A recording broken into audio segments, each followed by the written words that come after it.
Водяна криза. Через жорстку економію з 10 лютого в окупованому Сімферополі будуть заборонені лазні, басейни та автомийки. Про це повідомив колишній представник президента України в Криму Борис Бабін, посилаючись на документи окупаційної ради Кримської столиці. Зокрема, там вирішували, як заощадити воду, якої і так бракує. Запасів вистачить лише на 100 днів, повідомили окупанти. Відтак вирішили, що воду містяни отримуватимуть за графіком по 4 години вранці і ввечері. Та передусім обмеження стосуватимуться бізнесу. Йдеться саме про автомийки, басейни, лазні та сауни.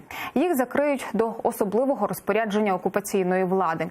Втім, Бабін застерігає українську владу від будь-яких домовленостей з Росією. На його думку, агресор шантажуватиме Україну, щоб окупований півострів отримав дніпровську воду.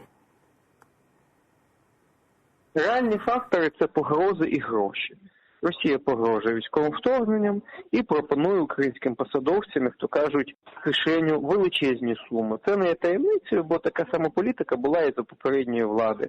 Суми озвучувались фантастичні, в сотні мільйонів доларів. Звісно, може Росія для картинки когось там і звільнить, через тиждень захопить чи більше, бо у неї в заручниках 300 тисяч кримських татар в Криму.